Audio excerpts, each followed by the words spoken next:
Hello and welcome. India's criminal laws just got a major update with the new Bharatiya Nyaya Sanhita.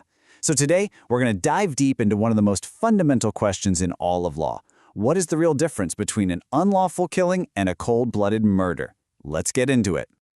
So picture this. A fight breaks out, things get heated, and tragically, someone ends up dead. How does the legal system even begin to figure out what to do next? Well, as you're about to see, it's not just about the act itself. The real decider is what was happening inside the person's mind at that exact moment. To really wrap our heads around this, let's imagine something I call the ladder of culpability. We're going to start on the very bottom rung, the most basic offense for an unlawful killing, and we'll climb our way up, step by step, to the most serious charge of all, murder. And each step up that ladder means a more blameworthy state of mind. This ladder, it's basically the exact roadmap a prosecutor has to follow. First, pretty obvious, they have to prove that someone died. Second, they've got to connect that death to the accused person's act. Then, they have to establish that baseline crime, culpable homicide. And only then, if they can, do they try to make that final climb to murder. All right, so here we are on the ground floor. This is culpable homicide. And the key word you really need to remember here is likely. The act was done knowing it was likely to cause death. Think about pushing someone who can't swim into a deep lake. That's a textbook example. So what really separates this from murder? Well, it all boils down to the degree of certainty. It's not about the weapon, it's not about the action itself, it's about what the offender knew in their head. Culpable homicide deals with a high probability of death. Murder, on the other hand, requires something way closer to a practical certainty. And to make that jump, to get from high probability to practical certainty, to climb that ladder from culpable homicide to murder, the prosecution has to prove one of four very specific, very severe mental states. You can think of these as the four essential ingredients of murder. So let's run through them. First, you've got the most straightforward one, a direct intention to kill.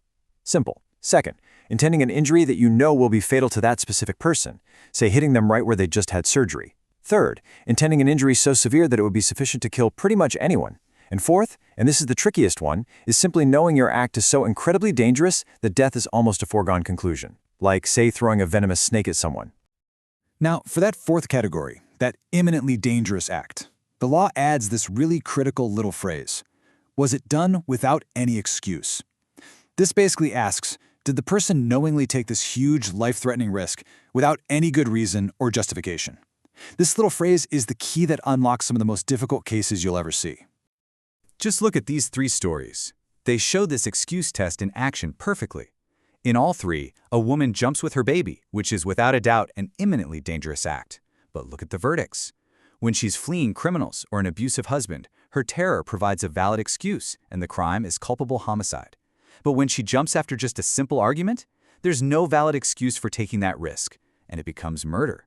The entire verdict hinges on that single concept, excuse. But, the law isn't always so black and white. Even when an act ticks all the boxes for murder, there are these special exceptions. Let's call them escape hatches. They can actually reduce the charge right back down to culpable homicide. Now, the most famous escape hatch is grave and sudden provocation. This is for those moments when a person is provoked so intensely that they just snap. They lose their self-control and kill in the heat of passion. The law gets that people are human, but the bar is set really high. The provocation has to be both extremely serious, grave, and it has to be sudden. And the famous Nanavati case shows this perfectly. His wife's confession of an affair? That was definitely grave, no question. But was the act sudden? Not at all. The time he took to drop his family off, go to his naval ship, get his gun, and then drive to the lover's house? That's what the law calls a cooling-off period. The link between the provocation and the act was broken. It wasn't a sudden passion anymore. It was premeditated revenge. And that's why he was convicted of murder. Okay, so this whole idea of the ladder of culpability, where your state of mind defines the crime, it doesn't just stop with death. Let's pivot for a second and see how the exact same logic applies to non-fatal offenses, starting with the absolute basics. So right at the bottom, the most basic physical act is what the law calls force. All this means is causing something to move, change its motion, or stop moving. It could be a simple push or grabbing someone's arm.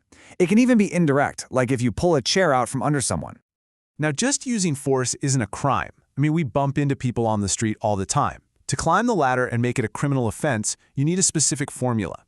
You take that force, you have to use it intentionally, and you have to pair it with a criminal motive. Then, and only then, does it become criminal force. And what counts as a criminal motive? Well, the law is pretty clear. You're using that force to help you commit some other crime, or you're doing it specifically to cause injury, fear, or get this, even just annoyance. Yep, simply intending to annoy someone with force is enough to make it criminal. And here's where it gets really interesting. Check out this distinction. A bus driver spits out his window. His intent isn't to hit a passenger. His intent is just to spit. But he knows it's highly likely that the spit will hit a passenger and annoy them. In the eyes of the law, that knowledge is just as good as intent. That's enough to make it criminal force. So you might be wondering, where does assault fit into all of this? Well, assault is the step before criminal force. It's the threat. When you raise your fist, that's the assault, because it makes someone believe they're about to be hit. The moment the punch actually lands, that's when it crosses the line into criminal force. So after all of that, what's the big takeaway? It's that from a simple push on the street all the way up to the crime of murder, the physical act is only half the picture. The true seriousness of the crime, what makes a shove different from a punch or a tragic death different from murder, is almost always decided by what was going on inside the person's head. And that leaves us with one last, and maybe one of the toughest questions to think about. If everything, the charge, the verdict, the punishment, all hinges on proving what someone was thinking, how can a court, from the outside looking in, ever be truly 100% sure of what was really in someone's mind? That right there, that is the fundamental challenge of justice. Thanks for joining me.